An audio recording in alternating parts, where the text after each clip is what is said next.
नमस्कार विद्यार्थी मित्रांनो, डी अकॅडमी या यूट्यूब चॅनलवर तुमचं सर्वांचं स्वागत आहे. तर विद्यार्थी मित्रांनो, आजच्या सेशनमध्ये आपण जानेवारी 2025 मधील अतिशय महत्त्वाच्या अशा काय घटना म्हणजे करंट अफेअर्स रिलेटेड घटना ज्या परीक्षेच्या दृष्टिकोनातून महत्त्वाच्या आहेत ते घेणार आहोत.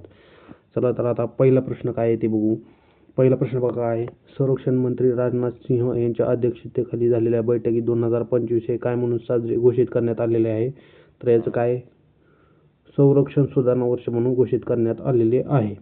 दुसरा प्रश्न बघा, 1 जानेवारी 2025 पासून जन्माला येणारी पिढी खालीलपैकी कोणत्या नावाने ओळखली जाणार आहे. तर कोणत्या नावाने ओळखली जाणार आहे, तर बीटा नावाने ओळखली जाणार आहे. तिसरा प्रश्न काय आहे बघा, हरित वायू उत्सर्जन कमी करण्यात भारताला यश येत आल्याचे संयुक्त राष्ट्र हवामान बदल कार्यालयाला सादर करण्यात आलेल्या नवीन आकडेवारीवरून जाहीर करण्यात आलेले आहे. 2019च्या तुलनेत 2020 मध्ये एकूण हरित वायू उत्सर्जनात 7.93% घट झाली आहे. 2005 ते 20 या कालावधीत जीडीपी उत्सर्जन तीव्रता 36% कमी झालेली आहे. म्हणजे हे दोन्ही पण बरोबर आहे. म्हणजे आपला आन्सर काय, दोन्ही योग्य. आता पुढचा प्रश्न बघा, कोनेरू हम्पीने जागतिक जलद बुद्धिबळ अजिंक्यपद स्पर्धा जिंकली, कितव्यांदा जिंकली, दुसऱ्यांदा. कोणी जिंकली, कोनेरू हम्पीने जिंकली. कोनेरू हम्पी कोणत्या खेळाशी रिलेटेड आहे असा पण प्रश्न येऊ शकतो. बुद्धिबळ खेळाशी रिलेटेड आहे. तिने कोणाला हरवलं, तर इंडोनेशियाच्या इरिन सुकंदरला हरवले. हे पण बरोबर आहे. ही स्पर्धा 2 वेळा जिंकणारी हम्पी ही दुसरी खेळाडू आहे. यापूर्वी चीनच्या जू वेनजू हिने ही कामगिरी केली होती. ही पण बरोबर आहे. वयाच्या 15व्या वर्षी जगातील सर्वात कमी वयाची महिला आणि पहिली भारतीय महिला ग्रँडमास्टर अशी कामगिरी तिच्या नावावर आहे. म्हणजे हे सर्व बरोबर आहेत. म्हणजे ऑप्शन क्रमांक 4 अ, ब, क, ड हे आपलं आन्सर असणार आहे. आता पुढचं बघा, भारताचे पहिले पॅरा ऑलिम्पिक सुवर्णपदक विजेते खेळाडू मुरलीकांत पेटकर यांची अर्जुन पुरस्कारासाठी निवड करण्यात आलेली आहे. म्हणजे काय, मुरलीकांत पेटकर यांची कशासाठी निवड आहे, अर्जुन पुरस्कारासाठी. आता काय, मुरलीकांत पेटकर कशासाठी रिलेटेड आहेत, कोणत्या खेळाशी, पॅरा ऑलिम्पिक म्हणजे जलतरणपटू होते. कोणते, जलतरणपटू. 1972 सालच्या पॅराऑलिम्पिकमध्ये 50 मीटर फ्रीस्टाईल जलतरणात त्यांनी सुवर्ण कामगिरी केली होती. कोणत्या पॅराऑलिम्पिकमध्ये, 1972 सालच्या. भारत पाकिस्तान युद्धादरम्यान 1965 मध्ये गोळी लागल्यानंतर अपंगत्व आलेल्या पेटकरांच्या आयुष्यावर चंदू चॅम्पियन हा चित्रपट बनवण्यात आला होता. म्हणजे तिन्ही पण ऑप्शन बरोबर आहेत. पर्याय क्रमांक 1. पुढचा प्रश्न बघा काय आहे. आता आपल्याला जोड्या लावा विचारलेले आहे. अशा प्रकारचे आयोग प्रश्न विचारते आपल्याला. आता नेमबाजीमध्ये काय आहे बघा, नेमबाजीमध्ये तुम्हाला सगळ्यांना माहिती आहे, मनू भाकर. बुद्धिबळमध्ये कोणी, डी गुकेश. 1-3. अ चं 1 खाली बघा ऑप्शन, अ ला 1 आहे इथं. अ चं 1 आणि ब चं किती, 3. अ चं 1 इथं 1 आहे, ब चं 3 इथंच आहे फक्त. म्हणजे ऑप्शन क्रमांक 3 हे आपलं बरोबर आहे. म्हणजे क चं काय येणार, 4. हॉकीला कोण आहे, हरमनप्रीत सिंग. आणि हरमनप्रीत सिंग ही हॉकीसाठी आहे ना. हरमनप्रीत कौर म्हणलं का नाही, क्रिकेटसाठी. पॅरा ॲथलेटिक्स, ड चं 2. प्रवीण कुमार कशाशी रिलेटेड आहे, कोणत्या खेळाशी, पॅरा ॲथलेटिक्समध्ये उंच उडी. कुठली, उंच उडी. आता पुढचा प्रश्न बघा, अर्जुन पुरस्कारासाठी निवडण्यात आलेल्या 32 खेळाडूंमध्ये विक्रमी पॅरा खेळाडूंचा समावेश आहे. 22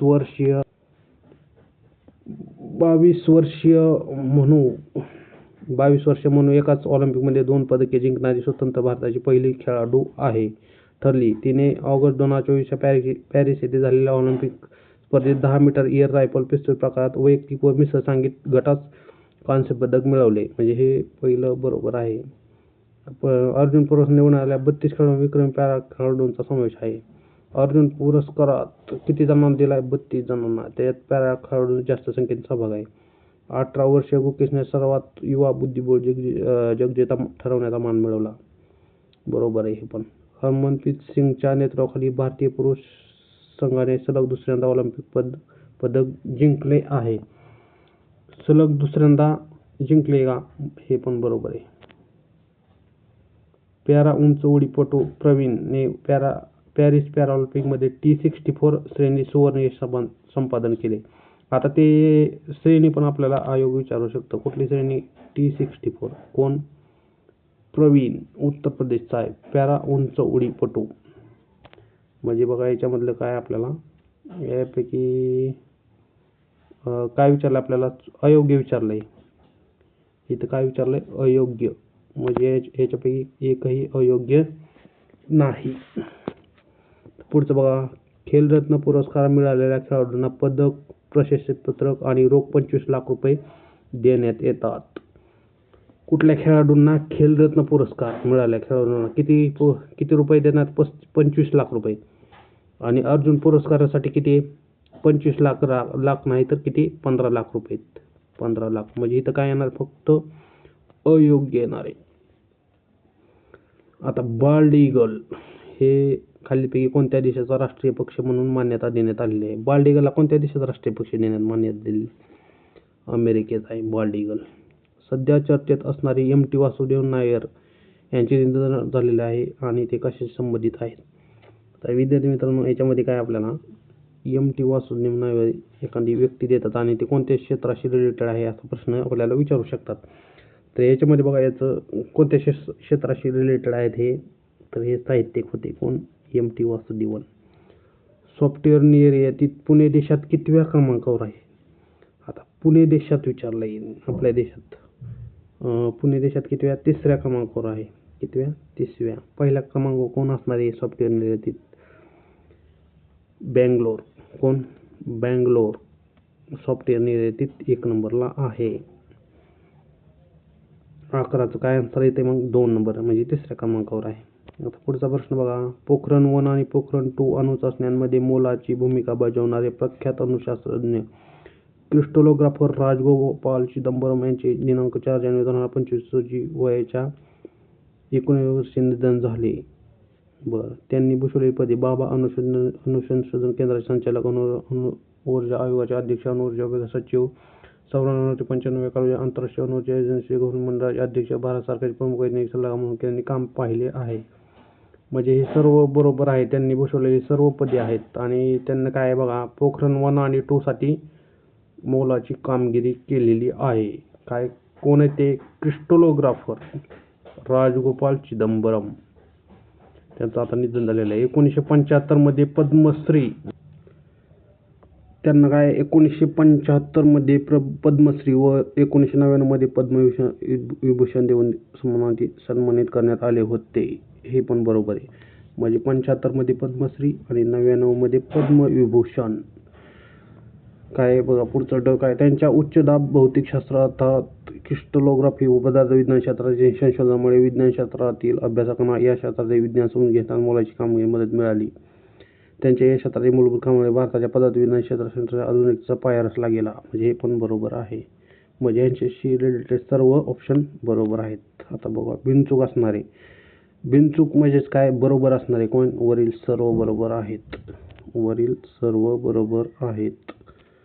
पुढचं बघा क्वेश्चन काय आहे? सध्या चर्चेत असणारे ह्यूमन मेटापिमोव्हायरस या विषाणूचा उद्रेक कोणत्या देशात झालेला आहे? आता व्हायरस कुठे येते? तो ह्यूमन मेटापिमोव्हायरस. व्हायरस सुरुवात कुठून होते? चीनमधूनच. कोरोना कुठून आलता? चीनमधूनच आलता. थेट विदेशी गुंतवणूक पहिल्या क्रमांकाचे राज्य. विदेशी गुंतवणूक पहिल्या क्रमांकाचे कोण राज्य असते? बघा महाराष्ट्रच असते आपलं. कुठलं? महाराष्ट्र.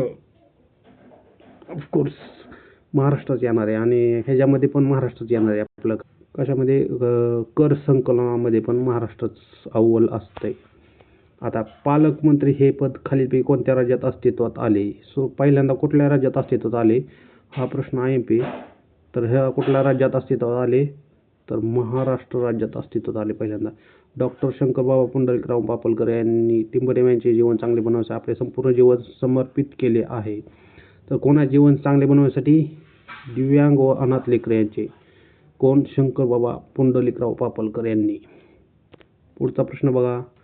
वरिष्ठ अवकाशशास्त्रज्ञ आणि स्वदेशी क्रायोजेनिक इंजिनचे प्रवर्तक डॉक्टर V. नारायण यांची 2 वर्षाच्या अवकाश विभागाचे व अवकाश आयोगाचे अध्यक्ष म्हणून नेमणूक करण्यात आलेली आहे. हे बरोबर आहे. म्हणजे कोणाचे इस्रोचे अध्यक्ष म्हणून कोण व्ही नारायण यांची निवड करण्यात आलेली आहे. हे किती अध्यक्ष आहेत? 11वे. कितवे? 11वे. म्हणजे हे बरोबर आहे आपलं. अवकाश विभागाचे सचिव भारतीय अवकाश संशोधन संस्थेचे म्हणजेच काय इस्रोचे अध्यक्ष असलेले डॉक्टर नारायण हे 11वे अध्यक्ष म्हणून 14 जानेवारी 2025 काम पाहतील. एस सोमनाथ यांच्याकडून कोणाकडून पदभार स्वीकारला त्यांनी असं पण विचारू शकतात. तर एस सोमनाथ यांच्याकडून. मूळचे तमिळनाडूचे कुठल्या राज्यात? तमिळनाडू. मेलाकट्टू या गावचे डॉक्टर नारायणचे अभियांत्रिकी शिक्षण IIT खरगपूर येथे झालेले आहे. क्रायोजेनिक इंजिन या विषयात त्यांनी प्रथम क्रमांक मिळवला होता. 1984 मध्ये ते इस्रोमध्ये रुजू झाले. आता आपल्याला याच्यामध्ये बघा कोणत्या विषयात त्यांनी म्हणजे पदवी ही कोणत्या विषयात आहे? क्रायोजेनिक इंजिनच्या रिलेटेड आहे व्ही नारायण. पुढचा प्रश्न बघा.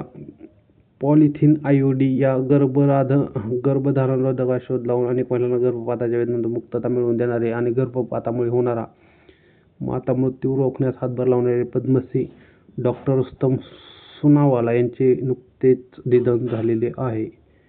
आता सुनावाला कशाशी रिलेटेड आहेत बघा. IUD पॉलिथिन IUD म्हणजे काय? Intrauterine contraceptive device. कोण? Padmashri Rustom Soonawala. Medical termination of pregnancy act 1971 संमत करण्यात त्यांचे मोलाचे योगदान होते. गर्भधारण रोखण्यासाठी पॉलिथिन IUDचा शोध लावला. ही पद्धत त्या काळात उपलब्ध गर्भरोधक उपायापेक्षा अधिक सुरक्षित होती आणि ती आजही वापरत आहे. त्यांच्या या योगदानाबद्दल काय? केल विद्यापीठाने 1984 मध्ये मानाचा ऑल ग्रफेनबर्ग पुरस्कार प्रदान केला. तर 1991 मध्ये त्यांना पद्मश्रीने सन्मानित करण्यात आले. ते Indian society of prenatal diagnosis and थेरपीचे संस्थापक अध्यक्ष होते. त्यांनी कुटुंब नियोजन आयोगाच्या मानदवैद्यकीय संचालक पदही दुरावलेले आहे. म्हणजे हे सर्व अ, ब, क, ड, ई हे सर्व बरोबर आहे. म्हणजे ऑप्शन काय आपलं येणार आहे? ऑप्शन 1 नंबर सर्व बरोबर. आशियाई सुवर्णपदक विजेते माजी खेळाडू बहादूर सिंग सागू यांची भारतीय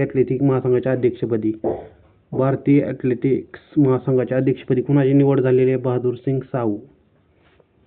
गेल्या 12 वर्षापासून कोण होतं ते या पदावर? आदिर सुमारीवाला. आता 4 वर्षासाठी त्यांची निवड झालेली आहे. म्हणजे 25 ते 19. अंजू बॉबी जॉर्ज सलग दुसऱ्या काळात वरिष्ठ उपाध्यक्ष कोण आहेत? अंजू बॉबी जॉर्ज आहेत. म्हणजे अ, ब, क हे बरोबर आहे. म्हणजे वरील सर्व बरोबर आहे. आता बघा 20 नंबरचं काय? जगात सर्वाधिक अण्वस्त्रे कोणाकडे आहेत? जगात सर्वाधिक अण्वस्त्रे कोणाकडे आहेत? तर रशियाकडे आहेत. कोणाकडे? रशियाकडे. तर विद्यार्थी मित्रांनो अशा प्रकारे आज आपण जानेवारी 2025 मधले महत्त्वाचे 20 प्रश्न घेतलेले आहेत आणि राहिलेले प्रश्न आपण पुढच्या नेक्स्ट व्हिडिओमध्ये घेऊ. तर विद्यार्थी मित्रांनो तुम्ही चॅनलवर नवीन असाल तर चॅनलला सबस्क्राईब करा आणि तुमच्या मित्रमैत्रिणींपर्यंत शेअर करा. सर्वांना धन्यवाद.